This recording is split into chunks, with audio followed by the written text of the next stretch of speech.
In the name of Allah, the most merciful and the most beneficial, the sole creator, sole sustainer, and the sole master of this whole cosmos. Dear students, I welcome you all with the Islamic greetings. Assalamu alaikum wa rahmatullahi wa barakatuh. Dear students, as you are aware of the fact that in the last video lecture, we have just completed the first exercise of our chapter, quadrilaterals. Although we have deleted it is last two questions, but I am damn sure about that what we have read for the exercise first. If you have understood that thoroughly, you can do these two questions on your own. They are quite easy questions. Coming towards today's video lecture. In this very video lecture, we are going to understand some basic concepts that we require, that we need for the second exercise. There are actually two concepts that we want to understand in this very video lecture for this exercise second of quadrilaterals. One is midpoint theorem, and another theorem that we need to in the second exercise, that is it is converse of midpoint theorem. Actually, first of all, let me come towards the midpoint theorem. Midpoint theorem is nothing. It is actually the property related to a triangle. So far we have understood so many properties of triangles. For example, we have the angle sum property of the triangle. What does that state? That state is that if we have any triangle, then the measure of it is 3 interior angles is always equal to 180 degree. That constant. Okay.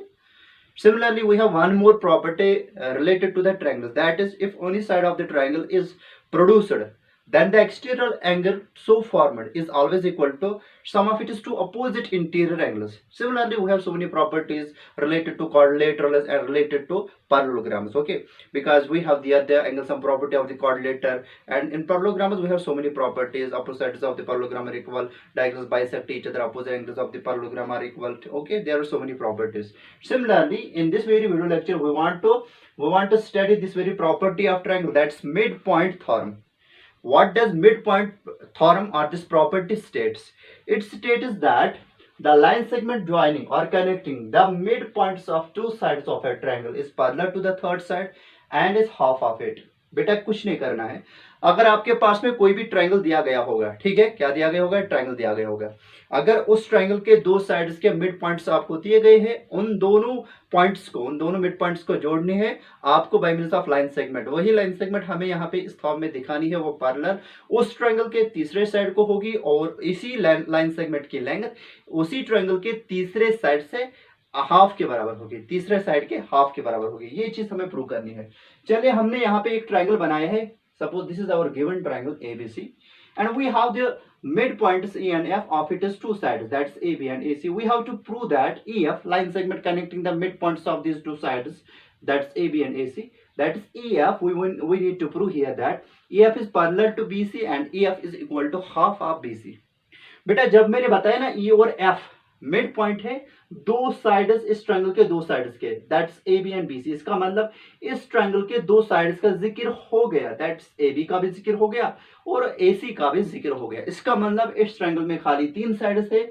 जब मैंने ई mid point का जिक्र किया, side A B का जिक्र हो गया. जब मैंने एफ को मेंशन किया तो ए सी साइड का जिक्र हो गया. इसका मतलब तीसरा जो साइड है जो अनमेंशनड है, that is B C. It is the third side in this very triangle.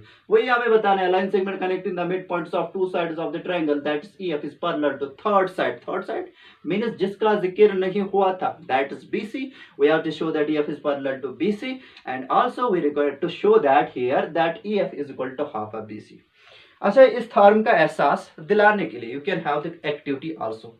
Activity में आपको क्या करना है? You have to draw this very triangle on the paper. After that you have to take these two, suppose you have to draw the same figure beta on the sheet of paper. उसके बाद में you have to take two mid points of its side, that's AB and AC, join them by means of the line segment. After that you have to take the scale. आपको scale उठानी है, आपको major करनी है line segment EF की length और उसके बाद में आपको BC लाइन सेगमेंट की लेंथ को नापना है.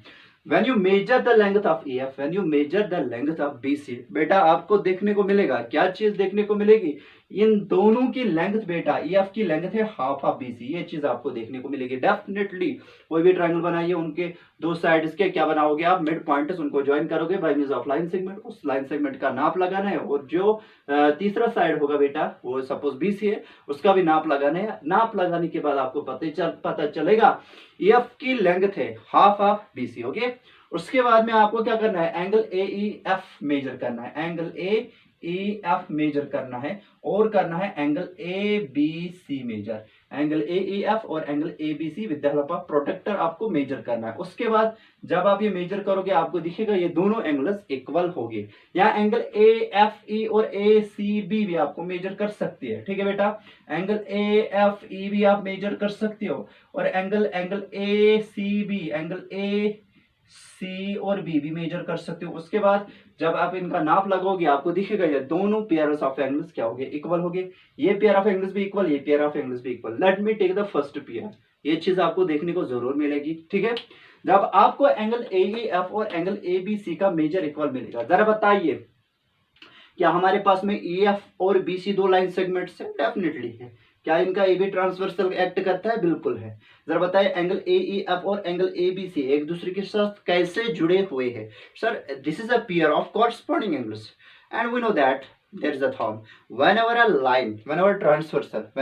transversal cuts two lines such that one pair of corresponding angles is equal, then the lines are definitely parallel by means of the converse of corresponding angles action, therefore this EF will be parallel to BC। इस तरीके से आप दोनों चीजें यहां से conclude कर सकते हैं, यानी कि EF is equal to half of BC, और यहां से आपको फॉलो होगा EF is parallel to BC। इस तरीके से आपको बेटा इस थॉर्म का इस एक्टिविटी के थ्रू भी एहसास होगा कि okay this activity is true, ठीक है बेटा, ये चीज आपको यहाँ से मिल सकती है। लेकिन हम तो इस थॉर्म को प्रूव करेंगे, क्या करेंगे, हमें इस थॉर्म का प्रूफ देना है।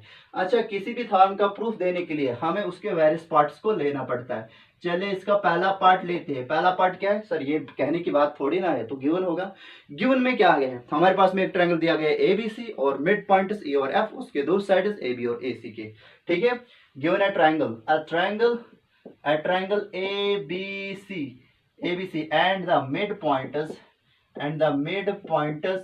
points E and F of its sides कौन कौन सा side, AB and AC that is, अगर ये इन दोनों साइड्स के E is the mid point of AB and F is the mid point of AC, जरा बताइए ये चीज सही है सर, है कौन सी चीज, AE is equal to EB, या तो आप लिख सकते हो AE is equal to BE because E is the mid point of line segment AB, ये इक्वेशन फर्स्ट मान लीजिए। उसके बाद में F दिया गया है मिड पॉइंट ऑफ AC, हम लिख सकते हैं ना and AF is equal to CF, ये चीज भी हम लिख सकते हैं, ये इक्वेशन सेकंड मान लीजिए। ये चीज हमारे पास में गिवन इस ट्रायंगल में दी गई है। ट्रायंगल दिया गया ABC, और क्या दिया गया, इस ट्रायंगल के दो साइड्स के मिड पॉइंट्स E और F, AB साइड और AC साइड का, ठीक है बेटा, यानी कि AE और BE बराबर, AF और CF बराबर। अच्छा, उसके बाद में हमें लिखना है, प्रूव क्या करना है सर, टू प्रूव, दूसरा पार्ट इस थॉर्म का है टू प्रूव क्या करना पड़ेगा, सर EF लाइन सेगमेंट की लेंथ हाफ ऑफ BC है, हाफ ऑफ थर्ड साइड यानी कि BC है, हाफ ऑफ BC है, और उसके बाद में एंड EF हमें दिखानी है parallel to BC, EF is parallel to BC and EF is equal to half of BC, यानी कि line segment connecting the mid points of two sides of the triangle is always parallel to the third side and is half of it. बेटा यहाँ पे आप ये change भी कर सकते हो, आप पहले लिख सकते हो यहाँ पे EF is parallel to BC, और उसके बाद में आप लिखोगे EF is half of AC, EF is equal to half of BC, ठीक है। ये चीज हमें प्रूव करनी है। सिक्वेंशियल ऑर्डर में मैंने लिखा, पहले पैरेलल दिखाएंगे F को, और फिर उसके बाद में दिखाना है F को, F की लेंथ है हाफ ऑफ BC की लेंथ के बराबर। ओके, चलिए बेटा, किसी भी थॉर्म को प्रूव करने के लिए हमें कौन सी चीजें जरूरत होती है सर, गिवन जरूरत होता है। अच्छा, गिवन अगर काफी नहीं होगा तो पापड़ बेलने पड़ते हैं, कंस्ट्रक्शन करनी पड़ती है। चलिए हम बेलते हैं यहाँ पे पापड़, और क्या करेंगे, कंस्ट्रक्शन करेंगे। कंस्ट्रक्शन में बेटा हमें करना क्या है, कंस्ट्रक्शन में हम ये जो लाइन सेगमेंट है ना connecting the mid points E F, इसी को हम प्रोड्यूस करेंगे टुवर्ड्स राइट, टुवर्ड्स लेफ्ट भी कर सकते हैं, लेकिन वहां से मेरी जगह नहीं बन रही तो इस साइड से करेंगे। ठीक है बेटा, हम क्या करेंगे बेटा, produce E F to D, कहां तक प्रोड्यूस करेंगे सर, पॉइंट डी तक, पॉइंट डी तक, लेकिन ऐसे प्रोड्यूस करेंगे, ऐसे प्रोड्यूस करेंगे such that E F equal to D F, यानी कि ये दोनों लाइन सेगमेंट्स की length, producer line segment D F और ई एफ जो मिड पॉइंट्स को जोड़ के हमारे पास में लाइन सेगमेंट बन रही है यहाँ पे, ये दोनों लाइन सेगमेंट्स की लेंथ इक्वल होनी चाहिए। ठीक है बेटा, इतनी कंस्ट्रक्शन काफी है नहीं, सी को बेटा ज्वाइन करेंगे और डी के साथ, किसके साथ, डी के साथ। ठीक है, चलिए लिखते हैं कंस्ट्रक्शन में हमें क्या करना है बेटा। कंस्ट्रक्शन में हम प्रोड्यूस करेंगे, produce E F to D, produce E F to D such that EF is equal to DF and join किसको करेंगे, join CD। ठीक है बेटा। अब बेटा देखिए प्रूफ में हम कैसे स्टार्ट करेंगे, प्रूफ हम इसका स्टार्ट करेंगे by showing two triangles to be congruent. कौन कौन सा ट्रायंगल, ट्रायंगल AEF और ट्रायंगल CDF को हम कॉन्ग्रुएंट दिखाएंगे। क्या दिखाएंगे, कॉन्ग्रुएंट। इसके लिए हम क्या करेंगे sir, in triangle AEF and triangle DEF, AEF and CDF, sorry just CDF, which triangle, CDF, and triangle AEF and CDF, comma we have, sir हमारे पास में क्या क्या चीजें हैं इसको कॉन्ग्रुएंट दिखाने के लिए। अच्छा ये चीज हमारे पास में है ना, ये चीज हमारे पास में है, AF इक्वल टू DF है कि नहीं सर, है, AF is equal to DF है कि नहीं सर, है। वाई, बिकॉज ये बाय कंस्ट्रक्शन है, कंस्ट्रक्शन से हमने प्रोड्यूस किया था EF को अप टू पॉइंट D, ऐसे प्रोड्यूस किया था EF और DF की लेंथ आई थी equal, EF equal to DF, AF equal to DF। उसके बाद में हमारे पास में क्या है, क्या हमारे पास में ये एंगल ए, ये इस वाले ट्रायंगल का एंगल, ट्रायंगल AEF का अगर हम ये मानेंगे एंगल 1 है, और ट्रायंगल CDF का अगर ये वाला एंगल मानेंगे एंगल 2, क्या ये बराबर होंगे, हाँ होंगे। कैसे सर, ये तो pair of vertically opposite angles है, angle 1 is equal to angle 2। Why so, because it is a pair of vertically opposite angles. क्या है बेटा, pair of vertically opposite angles. अच्छा उसके बाद में ट्रायंगल AEF का AF साइड ट्रायंगल CDF के CF साइड के बराबर है, हाँ है। By equation second AF is equal to CF, ये तो गिवन था, AF is equal to CF, because F कोई लिखेगा बाय सेकंड, वो भी सही है, कोई लिखेगा F is the mid point of AC, हम लिखेंगे F is the mid point of AC, F है बेटा मिड पॉइंट AC का। ठीक है बेटा, यहाँ पे लिखेंगे because F is the mid point of AC। अच्छा ट्रायंगल AEF को हमने परखा, ट्रायंगल CDF को हमने परखा, क्या मिला सर, पहले ट्रायंगल AEF के दो साइड्स EF और AF और इनका इंक्लूडिंग एंगल, दूसरे ट्रायंगल CDF के दो साइड्स DF और CF और उनके इंक्लूडिंग एंगल के बराबर है। ऐसे कोई भी ट्रायंगल्स जिनमें दो साइड्स और उनका इंक्लूडिंग एंगल बराबर होगा, ऐसे ट्रायंगल्स को बोला जाता है congruent. By which criteria, side angle side congruency criteria. हम यहाँ पे बता सकते हैं therefore by side angle side congruency criteria,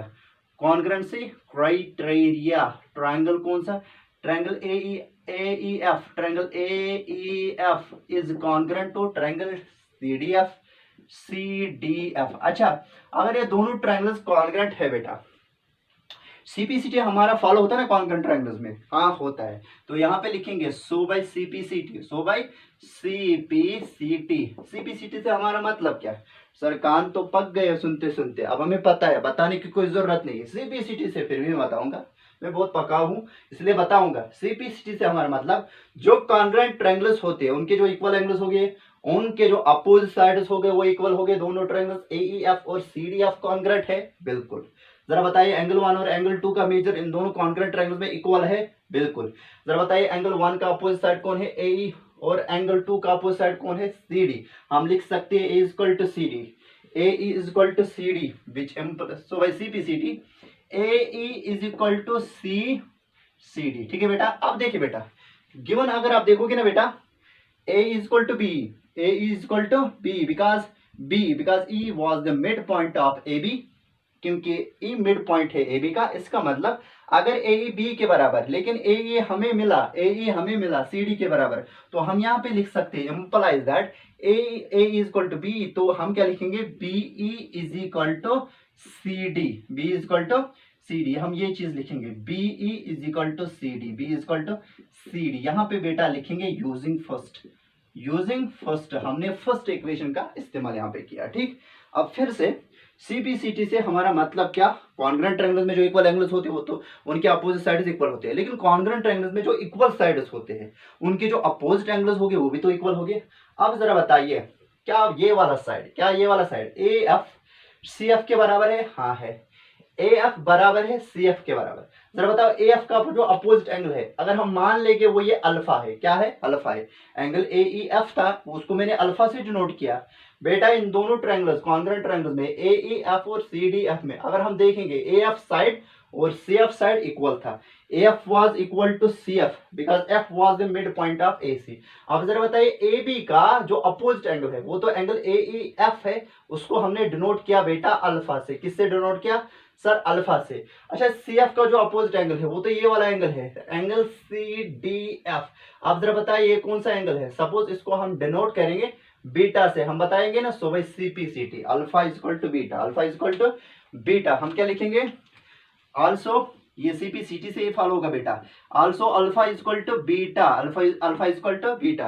अच्छा, अगर हम थर्ड इक्वेशन ये लिखेंगे, ठीक है, इक्वेशन थर्ड से हमें पता चल रहा है, अगर आप यहाँ पे देखोगे बेटा, यहाँ पे, ठीक है, हमारे पास में ये ए बी और सी डी दो लाइन्स है। क्या है? दो लाइन सेगमेंट से ए बी, यहाँ पे देखिए बेटा, this A B and C D are two line segments, ठीक है। अब ये ई डी है ना बेटा, ये इनका ट्रांसवर्सल एक्ट करता है। फिर से मैं बताऊंगा, A B and C D are two line segments, E D act is their transversal, और इस ट्रांसवर्सल के एक साइड से, ये जो ट्रांसवर्सल ई डी है, ये ए बी के साथ इस साइड में कौन सा एंगल बनाता है? अल्फा। और यही ट्रांसवर्सल ई डी डीसी के साथ कौन सा एंगल बनाता है? Beta, which is a pair of alternate interior angles. ठीक है, कैसे है बेटा? इक्वल है ना। इसका मतलब whenever a transversal cuts two lines such that one pair of alternate interior angles are equal, it means that lines will be parallel. Which lines will be parallel? Sir, AB will be parallel to CD and DC. ना भी लिख सकते हो ना, AB will be parallel to CD and DC. It is your choice. ठीक है, क्या करेंगे? From equation third, now हम यहाँ पे लिखेंगे, now AB and CD. AB and CD are two line segments, what they are? line segments, and ED act is their transversal, ED act is their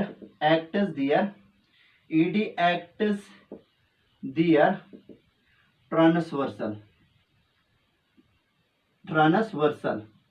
such that alpha is equal to beta, ये alpha और beta angle बराबर है, which is a pair of alternate interior angles, which is a pair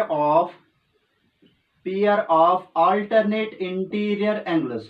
therefore यहां हम लिखेंगे, so lines will be parallel, which line? AB will be parallel to CD, AB parallel to CD। अब देखिए बेटा, अगर AB parallel है CD को, AB is here parallel to CD, लेकिन जो AB का ये वाला पार्ट है, EB या B is actually the part of AB। If we have two lines which are parallel to each other, then their parts are also parallel. लेकिन B क्या है सर? AB का पार्ट है। अगर AB पैरेलल है CD को, हम बोल सकते हैं AEB पैरेलल होगा CD को और BEB पैरेलल होगा CD को। हम क्या करेंगे बेटा? B is parallel to CD, हम लिखेंगे यहाँ पे which implies that BE is parallel to CD, देखिए बेटा, ये जो B is equal to CD हमें लिखा ना, यूजिंग फर्स्ट बेटा, इसको हम स्टार इक्वेशन लिखेंगे। क्या लिखेंगे? स्टार। और इस वाली इक्वेशन को हम डबल स्टार इक्वेशन लिखेंगे। क्या लिखेंगे? डबल स्टार इक्वेशन लिखेंगे। From equation star and double star we come to know that equation star हमें बताती है B is equal to CD और डबल स्टार बताती है BE parallel to CD.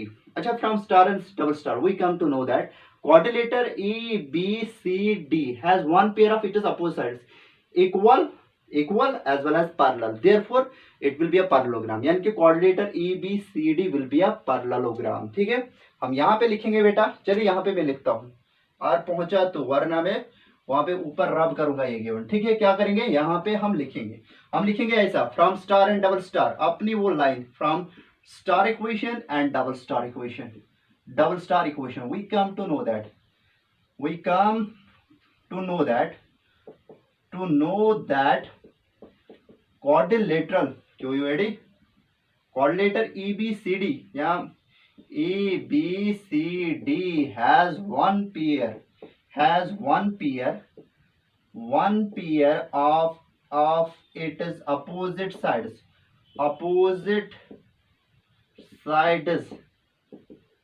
equal as well as parallel, that is कौन सा pair equal है, कौन सा पेयर पैरेलल है, वही मतलब है दैट इज, स्टार क्या बताती है, AB parallel to BE parallel to CD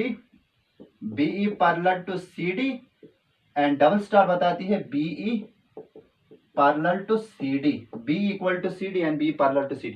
therefore हम बता सकते बेटा, therefore quadrilateral which quadrilateral EBCD is a parallelogram, अब जरा बताइए, जो भी हमारे पास में पैरेललोग्राम होता है, पैरेललोग्राम बाय डेफिनेशन उसके अपोजिट साइड्स क्या होते हैं, दोनों pair of opposite sides parallel होते हैं। अब जरा बताइए बी किसको पैरेलल है, B is parallel to CD, ये तो एक पेयर ऑफ अपोजिट साइड्स है in coordinator in parallelogram EBCD, इसका दूसरा पेयर ऑफ अपोजिट साइड्स भी पैरेलल होगा। अच्छा, दूसरा पेयर ऑफ पैरेलल साइड्स कौन है, EBCD पैरेललोग्राम में, sir ED will be parallel to BC, ठीक है। सिर्फ पैरेललोग्राम में दोनों पेयर ऑफ अपोजिट साइड्स क्या होते हैं बेटा, पैरेलल होते हैं। तो हम यहाँ पे लिख सकते हैं, अगर ये पैरेललोग्राम है, कौन पैरेललोग्राम है बेटा, यहाँ तक जब पहुंचोगे उसके बाद में ये लाइन लिखनी है, उसके बाद में जब ये लिखोगे हमें पता चला EBCD इज ए पैरेललोग्राम। अगर ये पैरेललोग्राम है, इसका एक pair of opposite sides parallel जो था वो BE पैरेलल टू CD था, इसका जो दूसरा पेयर ऑफ अपोजिट साइड्स है वो है ED पैरेलल टू BC, ठीक है। सो अगर ये कोऑर्डिनेटर है, सो ED will be parallel to which side, that is BC, ED will be parallel to BC, ठीक है बेटा। अब जरा बताइए, जो ED है ना बेटा, it is actually the composition of two line segments, that is EF and DF। Since whenever we have two lines parallel to each other, then their parts are also automatically parallel। अब जरा बताइए DF की relation क्या होगी BC के साथ, sir बिल्कुल parallel होगी। और EF की रिलेशन क्या होगी BC के साथ, सर ये तो कहने की बात है कोई, ये भी तो इसको पैरेलल होगी। तो हम लिख सकते हैं which implies that ये जो EF होगी, EF will be parallel to BC। ये हमने पहला पार्ट प्रूव किया, यानी कि EF पैरेलल टू BC, जो हमने टू प्रूव करना था। हाँ, EF पैरेलल टू BC, ये चीज हमने प्रूव की, EF is parallel to BC। अब उसके बाद में हमें क्या करना है, उसके बाद में हमें दिखानी है लाइन सेगमेंट EF की लेंथ, हाफ ऑफ BC के बराबर है। अब एक प्रॉपर्टी हमारे पास में पैरेललोग्राम में फॉलो होती है, जब कभी भी हमारे पास में जब भी कोई पैरेललोग्राम होता है उसके अपोजिट साइड्स लेंथ में इक्वल होती है, तो प्रॉपर्टी ऑफ पैरेललोग्राम है। इनफैक्ट ये थॉर्म हमने प्रूव भी की है, ठीक है। Since ABCD is a parallelogram, ठीक है, तो हम लिख सकते हैं यहाँ पे इसके अपोजिट साइड्स इक्वल हो गए, यानी कि हम लिखेंगे ED is equal to BC। हम क्या लिखेंगे, ED is equal to BC, है कि नहीं, हाँ है सर। विच एम्प्लाइज दैट, हम ऐसा लिखते हैं ना। देखिए बेटा, फिर से अगर ED को देखेंगे, it is actually the composition of two parts, that is EF and DF। EF हम लिखेंगे यहाँ पे ED के बदले EF plus DF is equal to BC। बेटा ED को मैंने डिकम्पोज किया दो पार्ट्स में, which parts, that is EF and DF। लेकिन अगर आप देखोगे बेटा, EF और DF बराबर है by construction, EF and DF are equal, it means that I can replace DF by EF। तो हम ये फर्दर इक्वेशन आगे कंटिन्यू करेंगे, EF के बदले तो बेटा EF ही लिखेंगे, ठीक है बेटा, और फिर लिखेंगे DF के बदले EF, वो किसके बराबर होगा सर, BC के बराबर। उसके बाद में क्या होगा sir, like terms are always added. अगर लाइक टर्म्स ऐड की जाती है, बोले बेटा हमारे पास में जो EF प्लस EF ये कितना आएगा सर, ये आएगा बेटा 2 टाइम्स EF, क्या आएगा 2 times EF is equal to BC, which implies that EF। अच्छा जरा बताइए, ये जो 2 यहाँ पे क्या है, मल्टीपल में है। जब भी कोई भी नंबर हम इक्वेशन में और लेफ्ट साइड में वो मल्टीपल होगा, राइट साइड में घसीटते हैं उसको क्या हो जाता है सर, वो नीचे गिर जाता है। अच्छा, गिरने का काम कौन करेगा, गिरने का काम करना है 2 को। चलिए गिराएंगे इसको किसके नीचे, किसके नीचे, बीसी के नीचे। तो हम लिख सकते हैं which implies that E F is equal to, F is equal to half of B C, 1/2 मैंने कॉमन निकाला यहाँ पे, तो यहाँ पे आएगा B C, F is equal to half of B C. इस तरीके से हमने क्या दिखाया सर, आपने यहाँ पे दिखाया इस वाली इक्वेशन से E F is equal to E F पर E D parallel to B C, E D parallel to ये वाला sorry this not this part, this वाला E F is parallel to B C,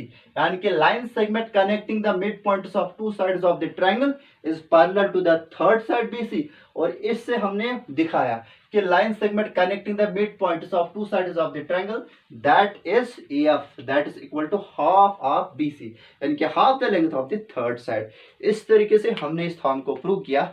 hope you are understood it. अरे कहीं पे भी कोई भी प्रॉब्लम होगी do comment on my comment section and over my video.